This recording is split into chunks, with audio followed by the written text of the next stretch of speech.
Let's talk about how faith or spirituality plays a role in your success. We're going to talk about the common threads that we see in different types of beliefs and how they can empower you to be really, really good in business, whatever that may be, or be successful in other areas of your life. Here we go. So today I was in church and I've kind of been surfing around different churches and I found one that I really love, and it's right here in Tega Cay. So if you move here, I'll let you know where all the churches are and what kind. This is a non-denominational right in the neighborhood. I absolutely love it. And they were speaking about good parenting and how to raise your kids to be good adults, but also how that can apply to how you are an adult.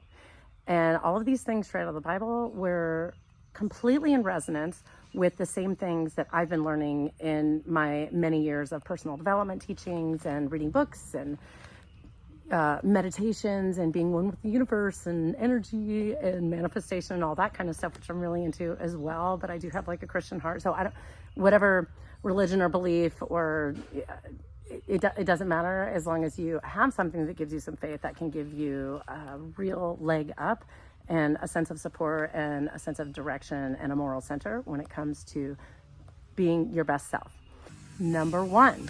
So the first thing that we spoke about that reminded me of lessons I've taught are plant the seeds and God grows the plant. All you do is the work. You go out and you sow the seeds. That's what you know what to do.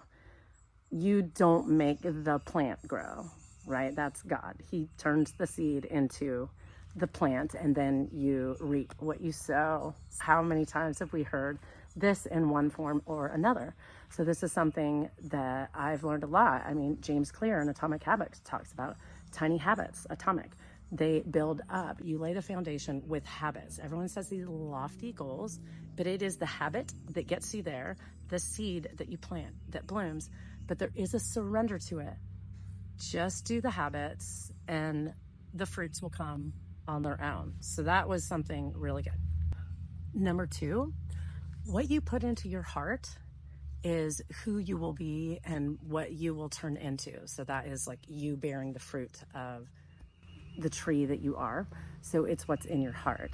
So if you do something bad, then you input something into your heart. And what are the sources of input? Your eyes, your ears, and your mind. So think about, what are you listening to? What are you watching? What are you seeing around you? And what are you thinking about? Those form the person that you are. So you want to put yourself in an environment where the things you're watching and listening to have a positive impact. And the pastor told a really cute story about when he was a kid and he wasn't allowed to listen to bad music, and he had his friends burn CDs for him.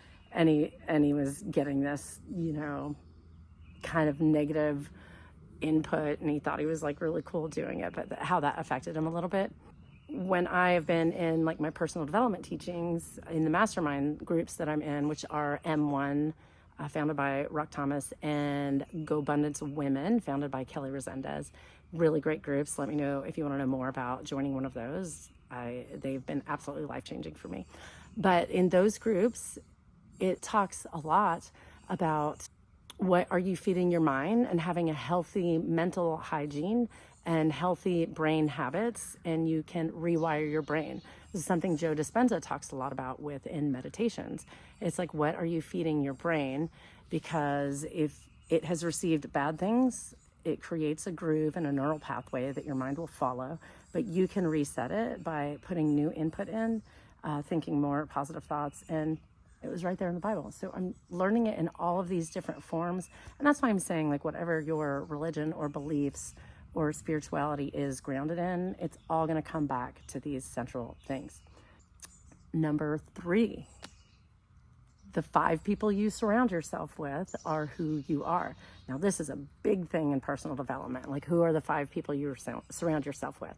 Your environment is everything. I've learned this over and over from so many different mentors and books and speakers. It's a very common parable. And so when you want to change where you are in life and your station in life, or your morals, or whatever it is, your fitness, whatever it is, surround yourself with people who are what you want to be. So if you surround yourself with derelicts, well, guess what you're going to be? If you surround yourself with smokers, if all your friends smoke, you might end up smoking. If you surround yourself with heavy drinkers, you're more likely to drink. So if you surround yourself with people who exercise all the time, get up early, and set goals and hold each other accountable, well, that might be a really healthy environment for you to succeed. And guess what? We talked about that in the sermon today. It was right there in the pastor's mouth. He was talking about also as a teenager, because it was a message focused on parenting, that when your kids are like, oh, well, my friends are kind of knuckleheads, but they're my friends. And it's like, but surround yourself with people and align yourself with people that have healthy habits. I just thought that today's message was so interesting for me to see it like biblically written, and then that also being all of the common things that we're learning in personal development in order to help us become the best person. So I do feel like I found the right church, and even if you don't go to church, these are really great lessons to take. And of course, we talked about a lot of other things, but these ones really struck home to me. Let me know if you want to know what churches to go to in the area, or maybe what books that you want to read. I can give you a list of recommendations, or of those mastermind groups that I was talking to you about. I'm constantly working on being the best version of myself so I can serve to the best of my ability with a servant heart. And that is why I've gotten into real estate. I want to take care of you. I'm Brittany Olson, and I'm your realtor. Have a great day.